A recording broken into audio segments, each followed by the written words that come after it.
Well, here we go again. More taxpayers' money, more failure to close the gap. The Voice to Parliament referendum was a divisive event that should never have been allowed to happen, but it produced two good outcomes.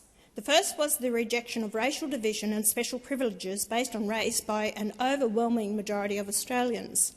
The second was the exposure of the corrupt and unaccountable Aboriginal industry and its failure to close the gaps. Many more Australians are demanding answers why the hundreds of billions of taxpayers' dollars absorbed by this industry over the years has not closed the gaps. They are demanding answers why Aboriginal leaders and activists live in mansions and drive luxury cars while other Indigenous Australians live in poverty. From where do these Indigenous elites get all their money and privilege? And why isn't support getting to the Indigenous Australians who most need it? Where is the accountability for all of this money? My office is still inundated with calls from Indigenous and non-Indigenous Australians from all over the country demanding answers. The answers are simple. The industry is a racket, a scam preying on the despair of Indigenous Australians in remote communities dominated by poverty and violence. A scam preying on the Australian taxpayer. It's a racket invested in keeping a part of Indigenous Australia in poverty to justify its very existence and to keep the gravy train chugging along. I've worked with ethical Indigenous leaders to demonstrate some of the corruption of this industry. I've tried to table evidence of this corruption in the Senate, but the politicians who are part of this racket won't allow it. I've written to the responsible ministers demanding accountability for this corruption, with no response coming back. I was finally met by the Department of Social Services tasked with investigating this corruption. They asked me not to talk about it anymore and assured me they were pursuing the matter with all due diligence. They then handed it over to the toothless office of the Registrar for Indigenous Corporations, known as ORIC.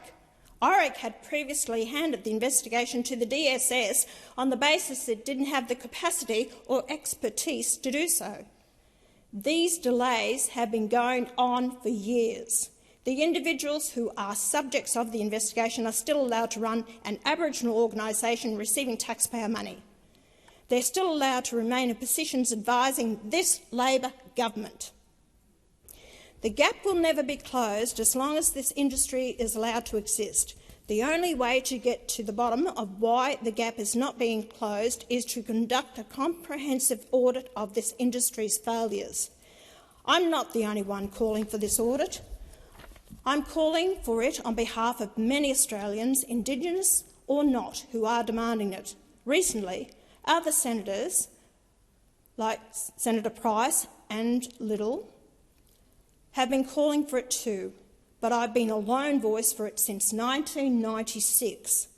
Labor and Green senators denied it, and Senators Jackie Lambie, Tammy Tyrrell and David Pocock refused to support it.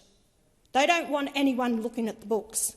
They don't want any accountability for hundreds of billions of dollars wasted over decades.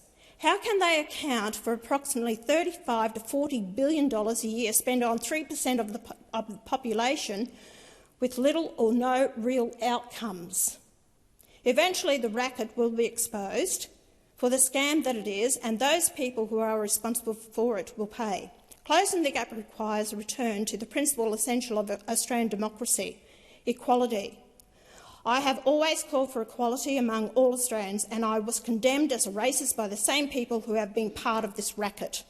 Assistance should be based on individual need, and all individuals should take responsibility for their own actions. Stop blaming white Australians and colonialism. A person's cultural background or skin colour should never entitle them to more assistance than any other Australian. Equal rights for all and special rights for none. Equal laws for all and special laws for none. It is the only way that's fair. It's the only way to close the gap and empower all Indigenous Australians equally. And I will put forward that I want an audit done into where the money has gone, and I hope that this parliament, if you're really fair dinkum about the Indigenous Australians, you will support this audit and call for Senator accountability. Hanson. Your time has expired. Senator McCarthy.